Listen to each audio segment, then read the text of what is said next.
Welcome back to the channel. Part-time camper. Kind of doing a little bit of a part 2 to the inverter install in the truck. So I wanted some cigarette outlets back there also. So I bought this thing off of Amazon. It has your on and off switch so you can keep it off. It's got your voltage indicator here, how much is left in your battery. It's got a set of USBs. I really didn't need those. The inverter has a couple, but hey. And then it's got 3 12-volt outlets. And this is a marine grade. I don't know if you can read it there. It says marine grade on it. But anyway, I'm going to install this in this here. So I've traced this out, and this should just fit right down inside there. Then the wires will be inside of here, and we're going to mount that in the truck. And you know, I've already got it wired together, and you'll just take the wires, run them to the battery, and you'll be able to turn that on and off. And I'm going to put it towards the rear of the truck to try and that way I don't have to climb in the truck if I need to plug something in or use that. And then I know I left this out of the parts list the other day when we did the inverter install, but this is the on and off switch, so you can actually turn the inverter on from, you know, you don't have to be right beside it. It's a remote control. They call it inverter remote, but it's wired.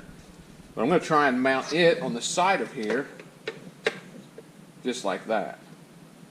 I'm hoping that'll fit with the clearance with this. We should have enough clearance there to mount this on the inside right here. So I'll take you out in the truck, show you where I want to put this, and then we'll get started cutting these holes out, and I'll bring you back in once we have all that done. This is just a PVC junction box. Picked it up at Lowe's for 15 bucks. Probably could have got it cheaper on Amazon, but I happened to be close to Lowe's, so I just stopped in and picked one up. So that's what that is. We'll take you out to the truck. Okay, we're inside the truck here. So the plan is this is the bolt that holds the cap down. So I'm going to take this off. I'm going to drill a hole in the bottom of this, and then we're just going to put that back on there and bolt that all together, and that should set right there, just like that. I could angle it if I want to a little bit, but that's where that's going to set. So, and then on this side I would put the remote for the inverter, so I'm standing outside the truck here and be able to turn that on. Now, then we should be able to run the wires down and along and make that an easy process. Run it in behind the bed rug there, make it look nice and clean. So we'll get started on this project. Alright, so we drill us a hole here, and I don't have the most conventional tools to use for a lot of this stuff, so I may not be doing it the correct way or the way anyone else would do it, but I always figure out a way to get it done, and that's just the way it is. So, by the way, this piece of junk, don't buy. This is from Walmart, the Hart 20-volt lithium. They're junk. It does it, but it's not very good.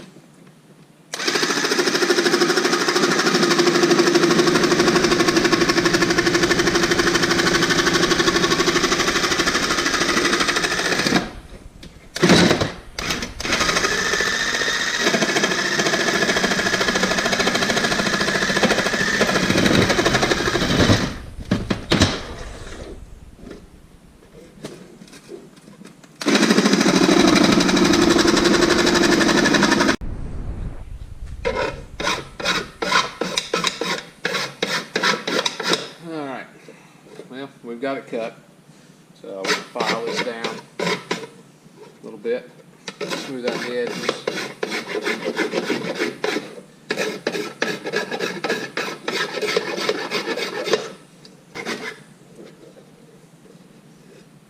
Doesn't have to be pretty, because this is going to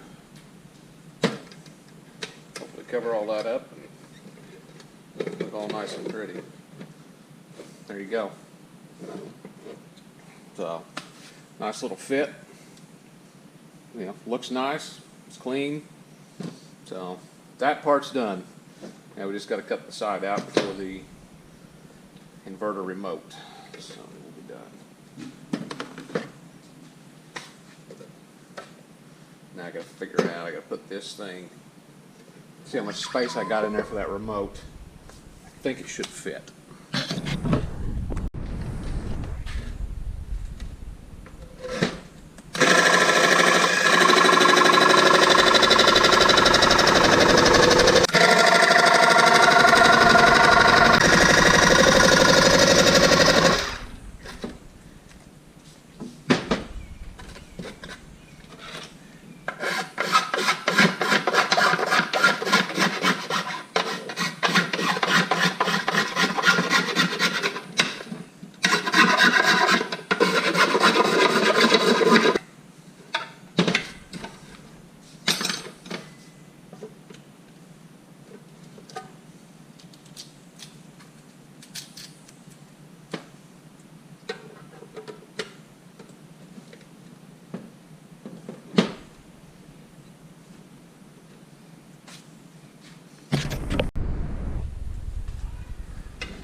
So here we go.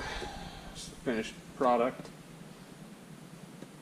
Got the remote on the side, 12-volt plugs and USB on the front. This is the mounting hole here. This will be the little grommet in here. It's where the wires will come out, run down alongside the bed of the truck. So anyway, we'll get this mounted in the truck. So far, looks good. All right. Just going to mount this to that bolt location.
Okay.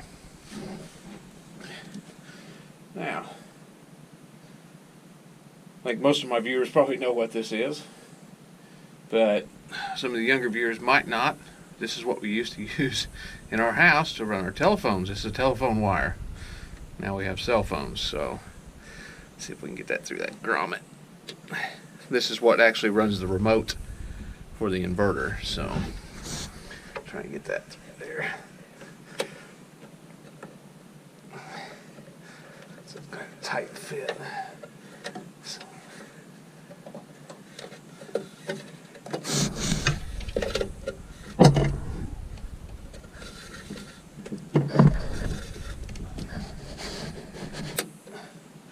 Plugs in there.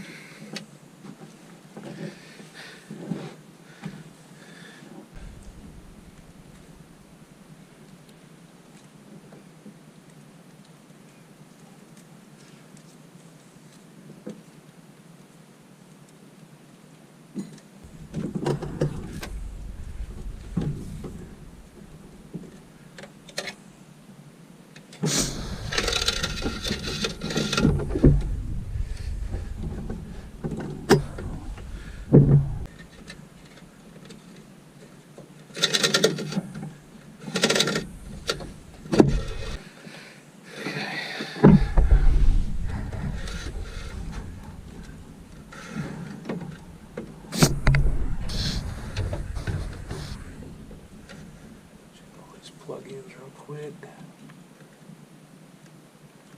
Check on them. Everything looks fine.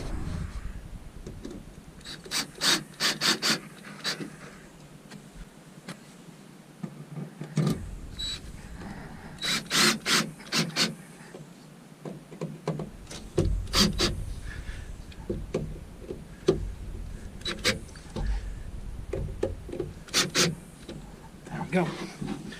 That's on there.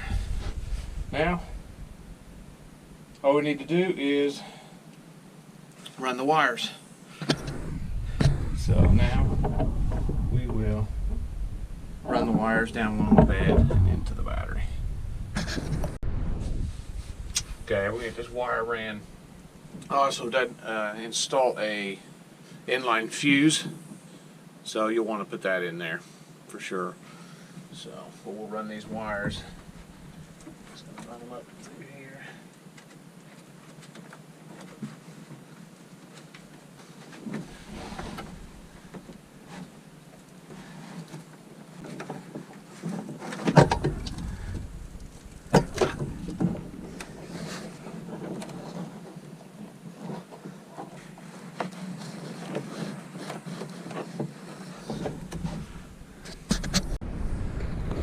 Okay, the installation's done. The sun's going to be a little bit of a problem here this evening, but we got it done. So as you can see, here's the switches mounted in there. You got the power for the inverter. You can see it's on right now. I actually charging some GoPro batteries back there. But you just hit this, bam, it's shut off. You hit it again, it'll turn that inverter on. So like I say, eventually I'd like to get a 110 outlet back here too that comes off of the inverter. It could be right here also. So, but all in good time. But anyway, get up in here and take a look at this. Close this topper and get some sunlight. We'll turn this on and see if we can get some power to this. So there we go. We've got 12.9 volts on the battery. So we've got power there. And then, say we got power on the inverter. Now, like I said, I'm charging a couple GoPro batteries here. But anyway, I just ran the wires up along here. Just go in. I just ran them along here. It's not the cleanest. They're sticking out a little bit here. Tuck them in. But it works. It's about the best I could find for right now. And I just ran them back there, come down, and into the battery. So, but anyway, works well. And now I have 12 volt back here. So, appreciate you watching. We'll see you in the next one.